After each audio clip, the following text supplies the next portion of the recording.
Welcome to the Horror Movie Showdown, episode 52. As a teenager, there was just something special about those movies where the adults conspire against the young, like in Disturbing Behavior or in The Stepfather. Today's movie follows in these movies' footsteps, and it is The Glass House from 2001. Just so you're warned, this review will contain several spoilers, but still nothing near as many spoilers as the trailer for the movie. It is probably the most spoiler-filled trailer I have ever watched. Mommy? Anyways, the movie is about the kind of rebellious Ruby who sneaks out with her friends for late-night horror movies at a cinema that shows Prom Nightmare and Urban Legend 3D. Ruby also enjoys partying and smoking with her friends. At home, she seems to have a pretty nice family life with proper parents and a little brother she of course finds kind of annoying. But this is all about to change. One night when Ruby's parents are out celebrating their 22 years of perfect marriage, Ruby is yet again out partying. Ruby gets home a bit too late and she sees the police at her house. She thinks that they are there for her. Now they call the cops on me. But they are not. Stand. I said, are they okay? Relax. I need you to Answer relax. me. We're here to help you. As Ruby and Red are now orphans, someone has to take care of them. And why not their good old neighbors from back when they lived in Malibu? Their names are Terry and Aaron Glass, or in short, the Glasses. What a stupid name. Shortly after the funeral, the kids move into their new glamorous glass home on top of a hill in a luxurious location. The little brother is immediately blinded by all the bling bling, I can't believe it.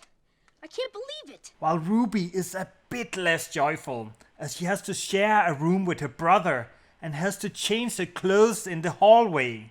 Also, Ruby is not too happy about having to leave all her friends behind to start at a new public school. So how come you moved here now? Another accident.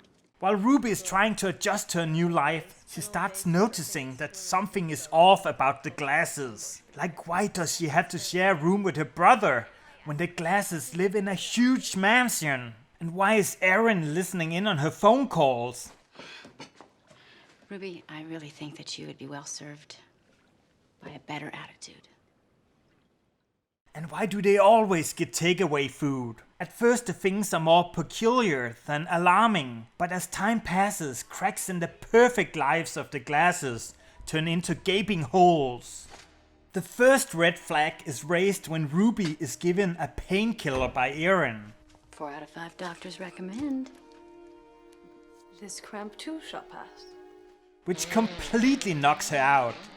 Then the next day Terry is overly nice to her and takes her out for dinner. But when the night ends, he becomes crazy again and drives like a maniac, though he knows that Ruby's parents just died in a car crash.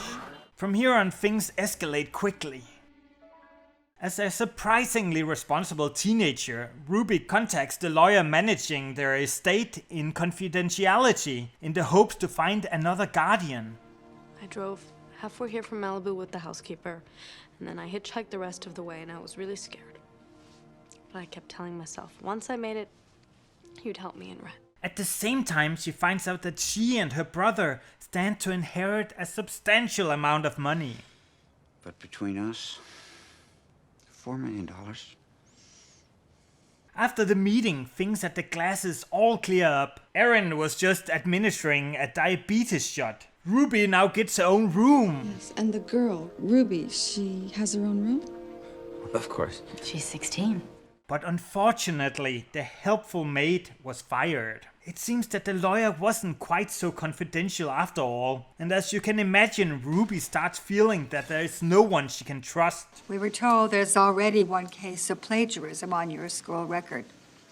Do you understand why we have to take decisive action in a situation like Told? this? By who? That is hardly the issue here, young lady. Now we're all set up for the last hour of the movie, which I, unlike the trailer, will not spoil. But by now you can probably guess what drives respectively the Glasses and Ruby. Where's the money we loaned you, Mr. Glass? You're not listening. Money From here on, it is a fight of wits between Ruby and Terry, and the tricks they pull on each other are quite smart and entertaining. What's that you like in your room? Couldn't have come at a better time. Let's jump to the scores. The movie is a thriller, so it's quite low on kills. Yet it still has 4 kills, but they are all very PG-13 friendly. It is also not a nudity kind of movie, but this pool scene is enough for a nudity score of 3.